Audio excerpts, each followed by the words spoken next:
Welcome back to another video, guys. Today we're going to be talking about the number one Warframe for beginner people in Warframe. So besides the Warframes that you're able to choose in the very beginning of the game between your three starting ones, this is a Warframe that you should absolutely pick up if you're able to in the very early on in the beginning of the game. So for newer players, one of the best Warframes you can get, which is very easy to get surprisingly, in a sense, is the Warframe Rhino. Rhino is a very good beginning Warframe. Now, I know what everybody's going to look at. Everybody's going to sit here and probably look at the screenshot real quick and say, well, if I show you it, you guys are going to say, well, you have a rank 0 Rhino. Well, there's a reason behind that. And the reason behind that is because my Rhino on Xbox is insanely more powerful than the one I have on PC.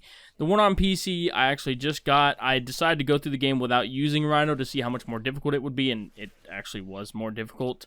So I want to make this video showing that Rhino is a very, very good beginning Warframe of the game. One of the biggest questions I used to get back in the day when I uploaded Warframe content was, what is the number one Warframe you would recommend to new players? And this is it, is Rhino. Rhino is the tankiest Warframe you can get in the very beginning with spending, and what I mean by that is you're spending no money at all, no paying for platinum, nothing or anything like that. You're simply getting this via blueprints and from the game.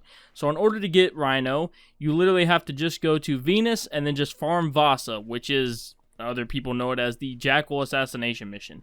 And through doing that, you will get the, you will get the chassis, you will get the, all the blueprints that you need to essentially build Rhino. Now, in order to get his main blueprint, you have to purchase it from the market for, I believe, 50,000 credits, which is easy to do in the beginning of the game. You should have 50,000 credits by that time anyway.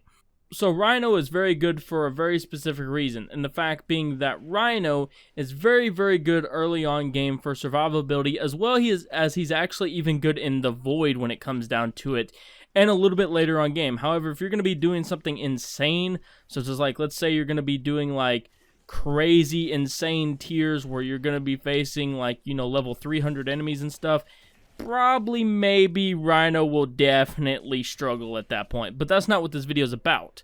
This video is about very early on begin game. Okay, very on begin game. This is the strongest Warframe you can get in the game. This is by easy the best Warframe you can get in the very early on beginning of the game. So let's go through his abilities very quickly.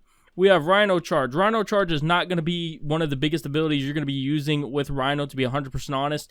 Your biggest abilities you're going to be using are his 2, his 3, and his 4s, which you're essentially going to be using. A lot of people use his 3 and his 4 a lot more because your 2 you activate and you just have armor, so there's no real big thing that. But your 3 and your 4 are your biggest ones out of Rhino's arsenal. So Rhino Charge you're going to be using in the very beginning when you first get him and he's level 0. It's not that big of an ability. It can help out maybe a little bit later on, but it's not going to be one of the main ones that you're going to be doing.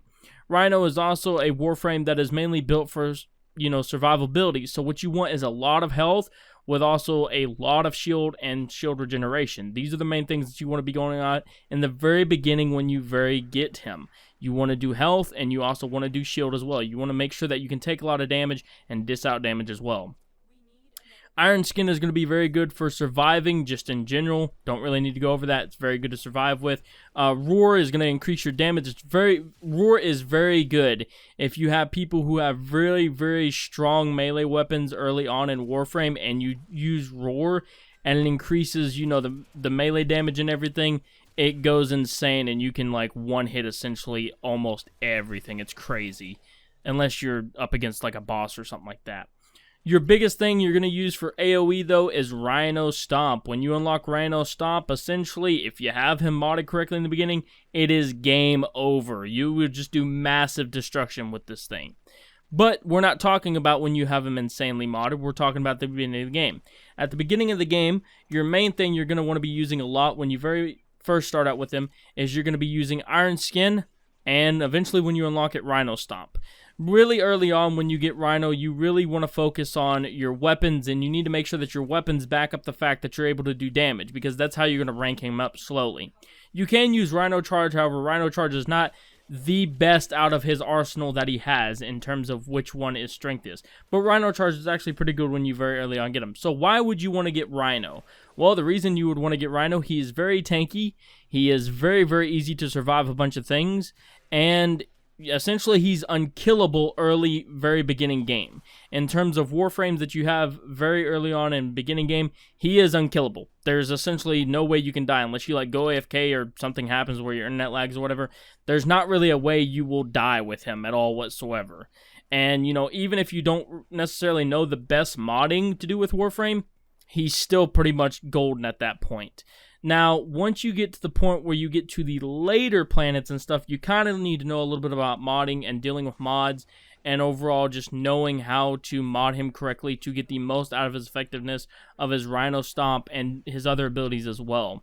But early on, in the very beginning of the game, Rhino is the #1 Warframe I recommend for new players. The survivability is insane, and a lot of people who just joined Warframe always have the issue of they keep going down. They don't know why they keep going down. They always have to keep reviving. They run out of revives.